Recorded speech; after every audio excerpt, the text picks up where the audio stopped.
Salut les rabotteurs et bienvenue dans cette nouvelle vidéo. Aujourd'hui, pas de bricolage de bois, pas de montage, pas de chantier particulier. Je vais faire l'installation de ma graveuse laser. Je viens de la recevoir. Donc c'est une vidéo qui est sponsorisée par la marque Longer. C'est eux qui m'ont contacté pour être tout transparent. Donc le laser, c'est le laser Ray 5 avec une lentille de 10 watts. Je sais qu'il existe trois modèles, 5, 10 et 20 watts. Donc là, on va passer à l'installation et après, c'est parti pour les premiers tests.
Bon voilà, l'installation elle est prête, elle est finie. J'ai pas encore démarré, donc j'ai hâte de démarrer. Donc c'est assez simple, hein. Comme j'ai pu vous le montrer, les étapes sont marquées sur les petites pochettes et on a surtout une notice qui est alors en anglais mais qui est très explicite, c'est très simple. Franchement top, l'emballage il était super. Après, à voir ce que ça donne. Donc là, j'ai vu qu'ils ont donné quelques petites cales de... Ça doit être du balsa ou du contreplaqué de 2 mm. 1 ou 2 mm. Donc on va faire le premier démarrage et je vais vous montrer ce qui se passe au niveau de l'écran. Donc c'est parti. Déjà à noter que cette machine, la Longer Ray 5, avec quelques autres modèles, sont compatibles Wi-Fi. Alors ils fournissent un câble pour se connecter sur le PC, mais via cette petite carte SD, on peut très facilement faire quelque chose sans avoir un PC à proximité. Donc on met le projet sur la carte SD et tout se pilote via ici, ou alors si on veut connecter la longueur en Wi-Fi, on va dans notre bureau au chaud, on modélise la pièce et on peut lancer à distance. Donc là on va venir allumer. Donc déjà niveau bruit, c'est assez silencieux, à voir plus tard. Donc c'est un écran tactile couleur. On peut faire des tests de déplacement. Voilà, on peut choisir une avance de 1 mm, 0,1, 1 mm, 10 mm. Avec on peut changer la vitesse en low, en moyenne vitesse et grande vitesse. Ensuite, on peut déterminer le home. Alors le home, ce qui est bien avec cet appareil, c'est que si je détermine que le home, c'est vraiment dans l'angle en bas à droite, il va me demander est-ce que c'est bien le home. Voilà, donc là je vais venir déplacer l'appareil. Voilà, et si j'appuie sur home, naturellement, il va venir se remettre à son point de départ. Ensuite, on va avoir... Alors je connais pas tout, j'ai pas, franchement je vais être honnête avec vous, j'ai pas du tout toutes les possibilités de l'appareil. Ici on a, si on veut déplacer Donc là, on peut activer le laser pour se placer par rapport à la pièce de bois. Alors bien sûr, hop, donc là, on peut le couper via ce petit bouton. On appuie. Donc là, c'est une puissance de 3%. On peut pas modifier, c'est juste pour pouvoir placer. Et puis après, il va y avoir le mode engravé. Donc là, je vais essayer avec un fichier qui est déjà rentré dans la carte SD, c'est un fichier d'origine. Je vais utiliser cette petite pièce de bois. Bien sûr, on met les lunettes de protection. Je fais le calibrage grâce à la petite rondelle en métal. Donc en fait, ici, on vient calibrer sur la pièce de bois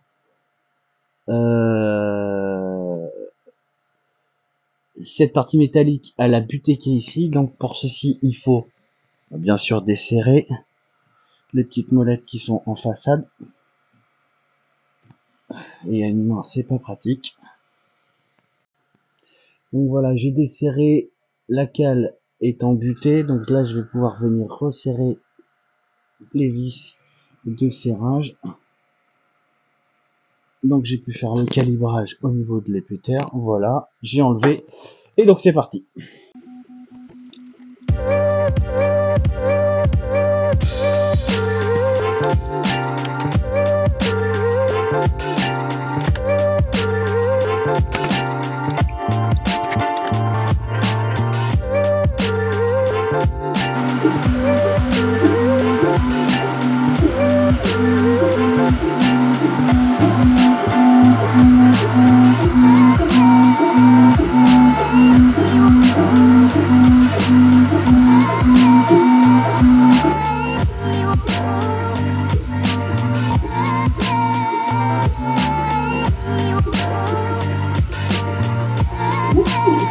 Et voilà la première gravure test. Donc là, on voit que on a tout juste sur un dixième de millimètre, on va dire que ça a légèrement creusé, ça a bien gravé, c'est assez net.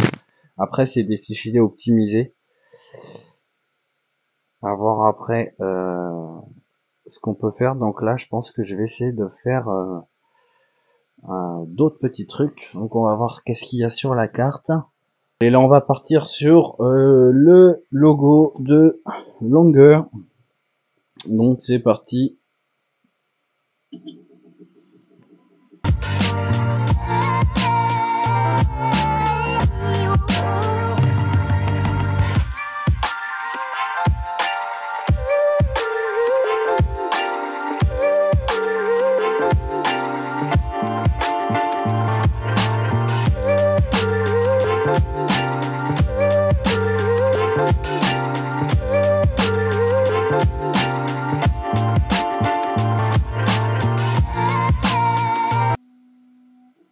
Ce qu'on peut remarquer quand même, c'est qu'il y a quand même très peu d'évacuation de fumée. Alors là, c'est une petite gravure. Tout à l'heure, on va essayer de découper. Je pense que là, ça va vraiment fumer. Mais en termes de fumée, pour l'instant, c'est très propre. Et voilà. Encore une super gravure. Il y a des légères marques de chaud. Mais bon, je pense peut-être que c'est normal. Après, j'y connais pas trop. Mais franchement, c'est propre. On voit que ça creuse légèrement sur un dixième de millimètre. Alors ça a tendance à creuser, je remarque, un peu plus sur les bords. On voit que c'est un tout petit peu plus noir. Donc ça veut dire que au niveau de sa course, il doit ralentir au chaque bout. Alors je sais pas s'il y a des réglages à faire, mais franchement c'est très propre. Bon, déjà, premier ressenti de l'appareil, il est assez simple de prise en main. Le boîtier avec le logiciel à l'intérieur est très simple. Là, les gravures, franchement, c'est propre. Je m'y attendais pas à ce que ça fasse aussi propre. Donc après, là, c'est sûr, c'est des trucs préconçus. Donc là, je vais essayer quand même de prendre une cale et de découper les 2 mm. Alors à les donner pour couper jusqu'à 10 mm. À voir. Donc on va tester déjà sur du 2 mm si en une passe ça coupe. Et puis après, on va essayer de graver quelque chose sur du chêne parce que j'ai peut-être des idées pour, je sais pas, des planchers découpés avec des petits logos, tout ça et tout. Donc, ça peut être intéressant d'essayer sur du chêne. Donc là, on va essayer de découper directement cette petite cale de bois. Et je voulais aussi revenir sur la fumée. Franchement, alors ça sent le brûler clairement. Donc, faut que ça soit une pièce assez ventilée. Sachant que sur ce modèle-là, on peut avoir des air assist, donc ça empêche que le bois ne brûle. Donc, ça doit, je pense, envoyer un petit flux d'air frais pour éviter que ça brûle la surface du bois. Donc là, je ne l'ai pas. Je l'avais demandé, mais ils en avaient plus en stock. Donc, bah tant pis, je vais me débrouiller sans. Et puis normalement on est censé avoir un extracteur de fumée, donc ou une pièce bien ventilée. Donc moi l'atelier il est isolé, mais j'ai la porte qui est légèrement ouverte pour ventiler un petit peu. Donc là c'est parti, franchement là top.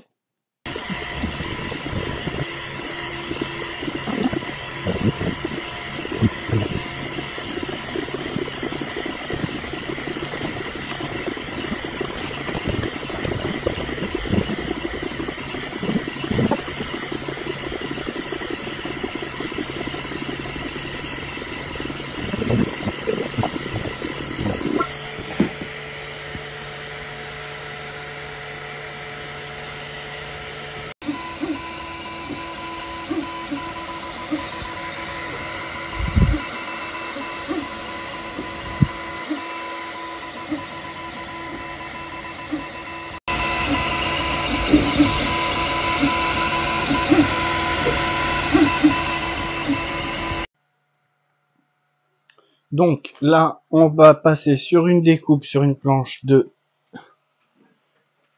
15 mm, non 10 mm, pardon.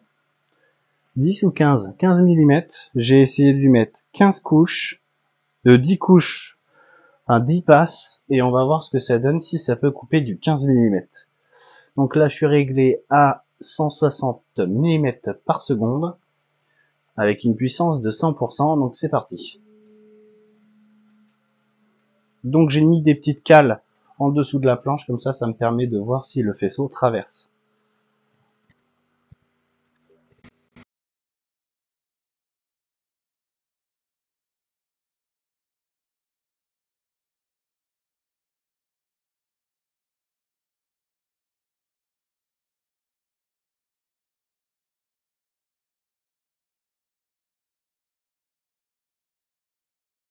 Bon, alors on va voir, mais pour moi ça n'a pas coupé.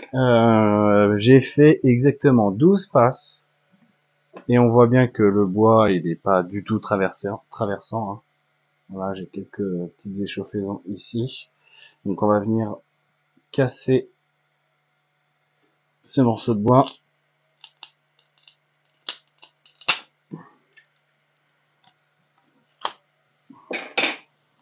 On voit bien que c'est bon, c'est quand même bien brûlé, mais ça reste propre. Hein, ça fait un peu de brûlé, mais on voit qu'il reste encore 2-3 mm. Donc cette machine est notée pour 12 mm. On voit bien que là, les 2-3 mm du focus, bah voilà, on le voit bien. Donc là, on est en dehors des capacités de la machine. Donc là, pour passer sur du 15 mm, clairement, il faut une lentille de 20 watts. Donc ce qu'on va faire, je vais refaire un test, mais cette fois-ci avec du 8 mm. Et là, normalement, c'est censé devoir passer facilement. Donc c'est parti, on passe sur du 8 mm. Là, je lui ai mis pour l'instant une passe, on va faire un aller-retour. On va voir ce que ça donne. Et je rajouterai passe par passe au lieu de programmer à l'avance. Comme ça, on va savoir à quel moment, ici, les deux planches vont se séparer. Moi, je pense qu'en trois allers-retours au moins. Peut-être moins.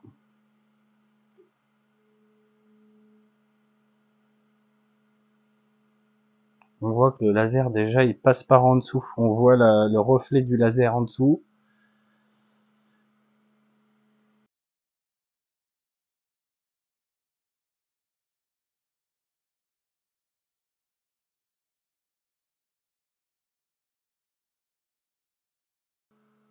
Donc je pense que 3, donc là c'est 2 allers-retours, donc ça fait 4 passes.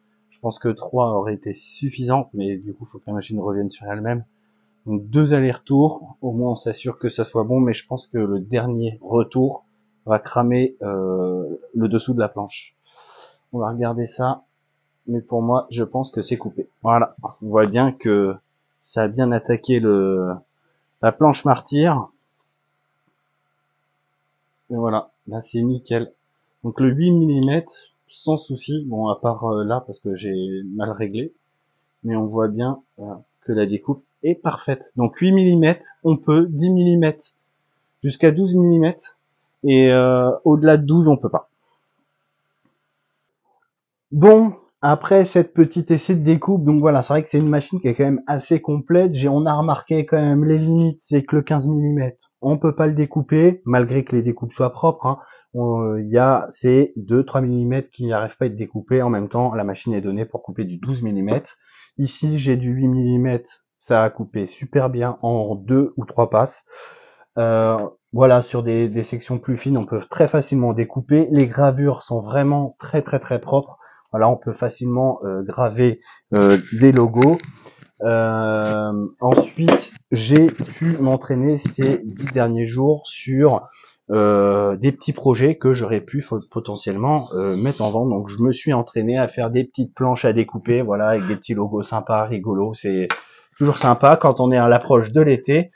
J'ai fait aussi des petites créations assez simples, voilà, des petits porte-clés, enfin des supports pour porter les clés, des boîtes à clés, tout simple. Donc là, c'est du chêne massif, les gravures se sont super bien passées. Ici, j'ai fait des gravures sur du noyer, qui est très très dur aussi, et ça se passe super bien. Voilà, dans l'ensemble, c'est vraiment une machine qui est vraiment en top. Voilà, j'ai pu aussi faire des petites barrettes. Ma femme, elle qui est couturière, voilà, elle a dit oh, ça serait sympa de faire des barrettes. Donc voilà, j'ai essayé, ça se fait très bien. Donc il y a pas mal de possibilités au niveau créatif, et ma femme qui est très manuelle, ben, elle va pouvoir s'amuser à faire pas mal de choses. Ensuite, qu'est-ce qu'on va avoir? Ben, on peut faire du dessin très propre. Alors je vais utiliser la planche martyr qui est ici, mais hop, ici on a des dessins qui sont vraiment ultra précis. Voilà. Après, j'ai fait des tests de puissance. Voilà, il faut s'entraîner un petit peu avec ce genre de machine. Il y a plein de paramètres à prendre en compte. Alors, là, ici, c'est que des projets qui sont sur des petites tailles. J'ai pas dessiné sur des grandes tailles, mais la capacité quand même de cette machine, c'est 40 cm sur 41 cm. C'est déjà une belle superficie. Je rappelle quand même que c'est un module de 10 watts. Alors, module de 10 watts, lui, il va être plus destiné quand même à la gravure, même si on a vu que ça pouvait découper du 8 mm, ce qui peut permettre de faire des trucs sympas. Quelqu'un qui touche un petit peu sur le PC, il va pouvoir se créer des petits pulses pour les enfants, voilà, on peut s'amuser, mais vraiment pour de la découpe, je pense qu'il faudrait partir sur un modèle de lentille 20 watts, parce que on arrive vite aux limites des 10 watts. Par contre, pour la gravure, il n'y a aucun souci, peu importe le matériau. J'ai même réussi à graver, alors je vais essayer de vous trouver ça, j'ai réussi à graver mon logo sur du mélaminé, voilà. Et le rendu est très propre, c'est vraiment génial. Donc moi, ça m'ouvre le champ des possibles pour mon entreprise, c'est-à-dire que si jamais on me demande de la personnalisation, je vais pouvoir le faire à partir d'une photo, un dessin, je vais pouvoir faire quelque chose. Donc ça, c'est plutôt cool. Donc la machine en tant que telle, elle est super simple d'utilisation, même si le boîtier tout seul, on fait pas grand chose, c'est-à-dire qu'on met un projet, une image dans la carte SD, on pilote. Alors moi j'utilise très peu ça, je vais utiliser un logiciel à part, ça s'appelle Laser GRBL, je vais vous montrer comment on utilise ça. Alors en Laser GRBL, bien sûr il faut que le PC soit connecté à la graveuse. Ici on va pouvoir sélectionner, imaginons par exemple une image, on va pouvoir choisir si on veut le dessin complet, si on veut de la vectorisation pour découper, si on veut juste les lignes centrales, alors on va pas les voir. Il y a plusieurs modes de profondeur de dessin. Donc on va cliquer sur suivant. Ici on va pouvoir choisir la vitesse d'avance, la puissance du laser, et les dimensions qui sont ici. Donc on choisit la taille, on va créer et ça va nous générer le dessin.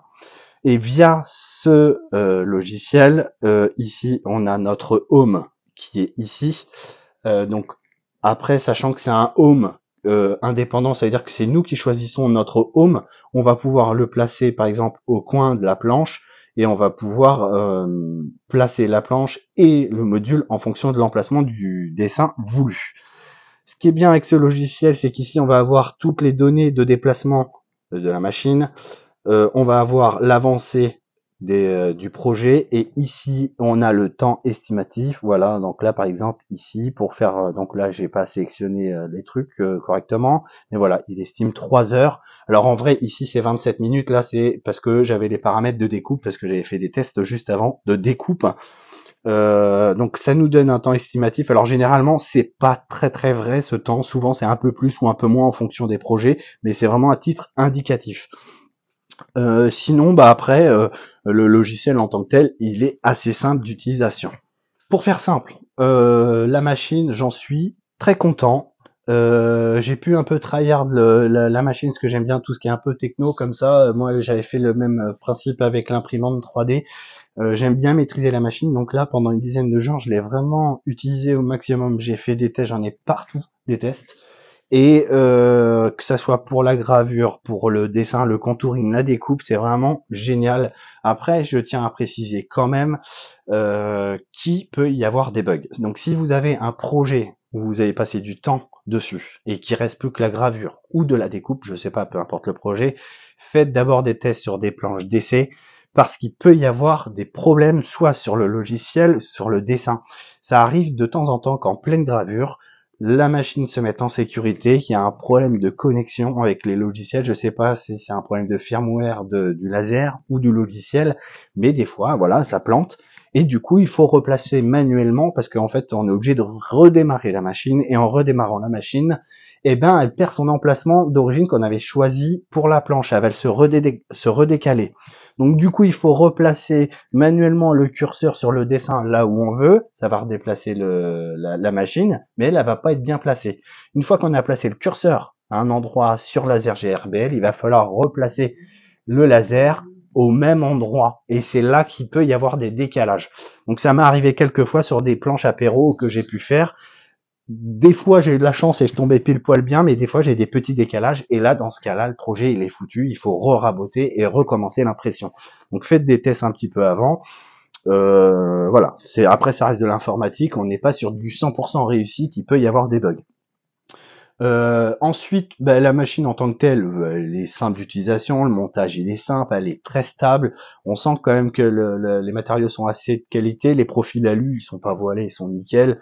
Après avoir dans le temps, là, après l'avoir utilisé, j'ai remis des coups de clé pour voir si ça avait bougé. Le peu de vibration qu'il y a, ça bouge pas. Le seul gros défaut qu'il va y avoir, c'est que je n'ai pas le RA6, donc si je vais vouloir découper, je vais avoir des traces de brûlure, comme on peut voir ici sur cette planche. Voilà, j'ai des traces de brûlure qui peuvent apparaître. Donc le air assist, lui, il est là pour en insuffler de l'air frais pour éviter toute brûlure. Donc ça, c'est un truc qu'il faut rajouter en plus. Et il n'y a pas aussi le nid d'abeille. Le nid d'abeille, c'est ce qui permet pour les découpes. Donc on met le nid d'abeille et on va venir mettre la planche par-dessus. Et en fait, elle va venir absorber le laser et ça évite de découper le support comme l'établi. Donc moi, j'ai une planche martyre, voilà, qui me permet de supporter quand je veux faire des découpes. Qu'est-ce qu'il va y avoir d'autre? Bah après c'est simple, hein. Le seul truc qu'il faut penser quand même que c'est un laser qui va venir brûler du bois. Donc il y a dégagement de fumée et ces fumées elles sont pas très agréables. Donc selon les matériaux, si vous faites du MDF, du contreplaqué, voilà, ça va brûler de la colle, ça fait des fumées, il faut une pièce vraiment ventilée, mais je conseille fortement de mettre l'appareil sous caisson avec un extracteur de fumée parce qu'en fait, j'ai remarqué quand je travaille le bois et que je mets le graveur un peu plus loin et que je fais du ponçage et que je fais un peu de vibration, et ben en fait la machine se met en sécurité. Je pense qu'avec les petites particules de bois, la petite poussière fine, et ben en fait le laser lui ça et le faisceau du laser est amplifié et le détecteur de fumée qui est juste devant détecte comme si c'était une flamme alors que c'est pas une flamme et du coup elle se mettait en sécurité. Donc c'est pour ça que je l'ai vraiment mis loin de mon espace de travail parce que du coup ça me crée des bugs. Et depuis que je le mets au fond, j'ai vraiment moins de soucis, mais ça a tendance à prendre la poussière. Voilà, il y a des composants électroniques. Je pense que mettre dans un caisson fermé, ça serait mieux. Et donc ça fera l'objet d'une prochaine vidéo. Sinon, concernant la puissance, franchement, elle est géniale. Après, je pense que, je répète encore une fois, je pense que le 20 watts va offrir plus de possibilités. Alors, les dimensions sont les mêmes, mais c'est juste les capacités du laser qui sont bien plus intéressantes. En tout cas, je vous mettrai en lien dans la description un lien pour aller sur le site de Langer. Donc, le petit modèle, il me semble qu'il est en promo en ce moment aux alentours de 450 ou 440 euros. Et le modèle de 20 watts, il est aux alentours de 900, 950 euros, alors qu'il est à 1000, 1100 au prix normalement. Donc il y a des petites promos. Donc voilà, si vous voulez aller dessus, j'ai pas de lien affilié, j'ai rien, je gagne rien dessus, hein.